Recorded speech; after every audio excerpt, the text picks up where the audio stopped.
매일 성경과 함께하는 오늘의 큐티 시간입니다.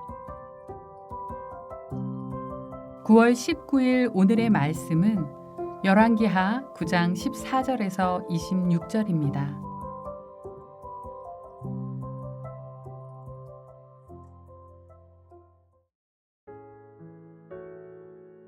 이에 nim시의 손자 여호사밧의 아들 예후가 요람을 배반하였으니 곧 요람이 온 이스라엘과 더불어 아람의 왕 하사엘과 맞서서 길랏 라못을 지키다가 아람의 왕 하사엘과 더불어 싸울 때에 아람 사람에게 부상한 것을 치료하려 하여 이스라엘로 돌아왔던 때라.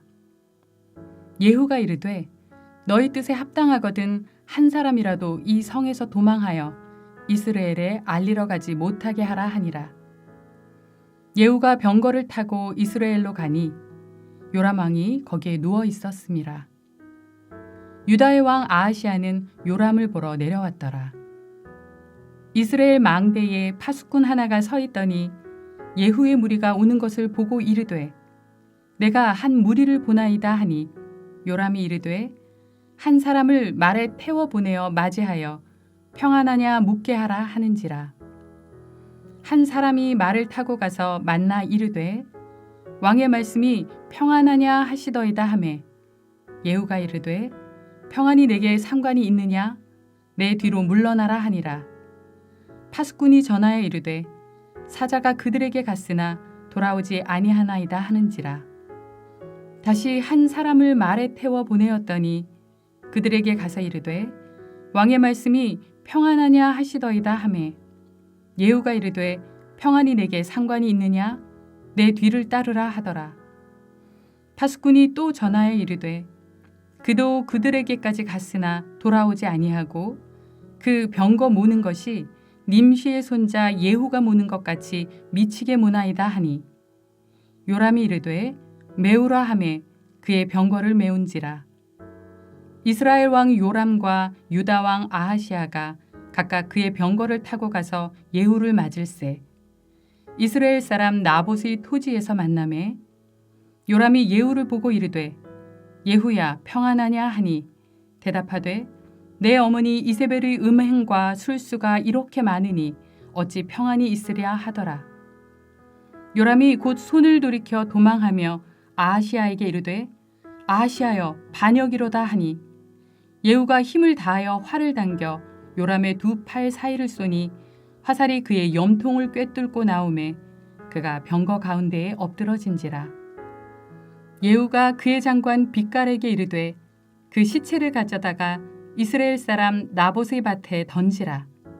내가 기억하려니와 이전에 너와 내가 함께 타고 그의 아버지 아합을 쫓았을 때에 여호와께서 이같이 그의 일을 예언하셨느니라. 여호와께서 말씀하시기를 내가 어제 나봇의 피와 그의 아들들의 피를 분명히 보았노라. 여호와께서 또 말씀하시기를 이 토지에서 내게 갚으리라 하셨으니 그런즉 여호와의 말씀대로 그의 시체를 가져다가 이 밭에 던질지니라 하는지라.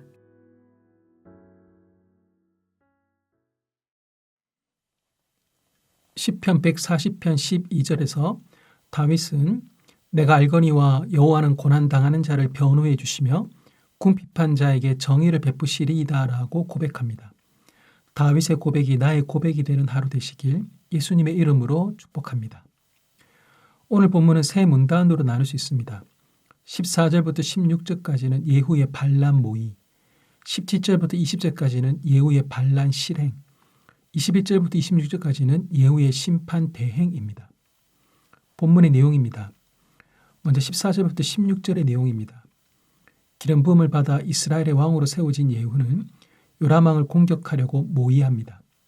선지자의 청년을 통해 기름 부음을 받을 때 들었던 일에 대해 지체하지 않고 가감하게 실행하는 모습입니다. 요람 왕은 길랏 라못에서 아람의 하사엘 왕과 싸우다가 부상을 입었습니다. 그래서 부상을 치료하기 위해 이스라엘로 갔습니다. 예후는 요람 왕을 배반하는 일이 누설되지 않도록 단속하고는 병거를 타고 요람 왕이 있는 이스라엘로 갑니다. 예후가 있는 길랏 라못에서 요람 왕이 있는 이스라엘까지의 거리는 약 70km입니다. 마침 유다의 아하시야 왕이 요람 왕을 병문안하고자 이스라엘에 와 있었습니다. 다음으로 17절부터 20절의 내용입니다. 예후의 무리가 이스라엘에 도착합니다. 망대에 서 있던 파수꾼이 웬 군대가 접근한다고 소리칩니다. 그래서 요람 왕이 기마병을 보내어 무슨 일인지 확인하게 합니다. 기마병이 예후 무리에게 가서 좋은 소식으로 오는지를 묻습니다. 그래서 예후는 너와 상관없다면서 자신의 뒤를 따르라고 합니다. 요람 왕이 두 번째로 기마병을 보내지만 첫 번째 기마병처럼 돌아오지 않습니다. 요람이 보낸 군사가 예후 편에 서는 것은 민심이 이미 요람에게서 돌아섰다는 것을 보여줍니다. 파수꾼은 이스라엘로 다가오는 무리의 병거를 모는 모습이 마치 예후가 병거를 미치게 모는 모습과 비슷하다고 왕에게 보고합니다. 이제 왕이 나설 차례입니다. 마지막으로 21절부터 26절의 내용입니다. 부상을 입어 누워 있었지만 책임자인 요람 왕이 나서지 않으면 안 되는 상황이 되자 요람 왕은 병거를 준비시킵니다. 요람 왕과 아하시야 왕이 각자 병거를 타고 예후에게 갑니다. 마침 예후와 요람 왕이 만나는 장소는 아합에게 억울하게 살해당한 나봇의 땅입니다. 앞으로 전개될 내용에 대한 복선으로 곧 일어날 일은 우연이 아니라 하나님의 섭리라는 것을 짐작하게 합니다. 요람은 기마병을 보냈어도 듣지 못했던 것을 예후에게 질문합니다. 예후야, 평안하냐? 기마병의 질문에는 답을 하지 않던 예후가 요람 왕의 질문에는 답을 합니다. 내 어머니 이세벨의 음행과 술수가 이렇게 많으니 어찌 평안이 있으랴. 요람 왕은 전쟁터에서 온 예후를 통해 아람 군대와의 전투 관련 소식을 들을 줄 알았는데 자신을 심판하겠다는 뜻밖의 소식을 듣게 됩니다. 요람 왕은 예후가 반역을 꾸민 것을 알아차리고는 반역이라고 외치며 도망갑니다. 예후는 도망치는 요람 왕에게 활을 쏩니다. 화살은 요람의 심장을 깨뚫습니다. 요람 왕은 그대로 엎드려집니다. 예후는 신하 빛깔에게 요람의 시체를 이스라엘 사람인 나봇의 밭에 던지라고 명령합니다.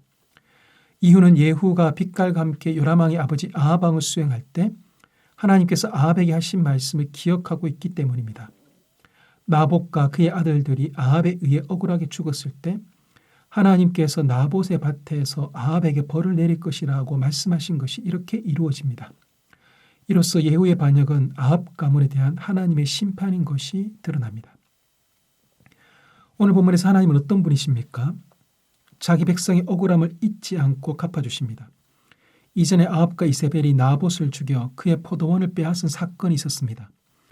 권력형 비리로 묻히는 사건이 될 뻔했으나 하나님은 이 일을 엄중하게 다루셨습니다. 결국 아합은 탐내던 포도원은 얻지만 가문의 멸망이라는 더 큰 할을 입습니다. 하나님은 불의에 대해서 절대로 침묵하시지 않습니다. 오랜 시간이 흘러도 하나님의 때에 하나님의 방법으로 정의를 이루십니다. 하나님은 내가 겪는 억울함도 다 아시고 갚아주십니다. 잠언 22장 23절에서 대저 여호와께서 신원하여 주시고 또 그를 노략하는 자의 생명을 빼앗으시리라라고 말씀하십니다. 신원하여 주시는 하나님께 나아가 억울함을 호소하십시오. 보시고 들으시는 하나님께서 갚아 주실 것입니다. 오늘 본문이 우리에게 주시는 교훈은 무엇입니까? 죄가 해결되지 않고는 평화를 누릴 수 없습니다. 예후는 평화의 소식을 갖고 오는지를 묻는 요람 왕에게 이세벨이 저지른 죄가 제거되지 않고는 평화가 없다고 말합니다. 요람 왕이 진정 평화를 원한다면 이웃 나라 아람과 싸울 것이 아니라 우상 숭배와 불의와 같은 죄와 싸워야 합니다. 나에게 평화는 없고 불안만 있다면 소유의 부족 때문이 아니라 죄 때문입니다. 죄의 짝이 바로 불안이기 때문입니다. 평화를 누리고 싶다면 소유를 확장하려고 애쓰지 말고 죄를 직시하고 멀리하고 단절하십시오. 죄는 멀리하고 하나님은 가까이 함으로 하늘의 평화를 누리는 하루가 되게 하십시오. 기도하겠습니다. 하나님, 예후를 세워 아합 가문의 악행을 갚게 하시는 하나님을 묵상하게 하시니 감사합니다. 억울한 일이 많은 이 세상에 누가 나를 변호해 줄까 싶을 때가 있는데 하나님께서 나를 변호해 주시니 든든하고 좋습니다. 하나님께서 침묵하시지 않고 하나님의 때에 하나님의 방법으로 정의를 이루시는 것을 신뢰하면서 기다리겠습니다. 또한 죄를 멀리하겠습니다. 평안이 소유에서 오지 않음을 알아 평안을 얻기 위해 싸워야 할 적이 누구인지 혼동하지 않겠습니다. 하나님을 더 가까이 하여 하늘의 평안을 누리게 하소서. 예수님의 이름으로 기도합니다. 아멘.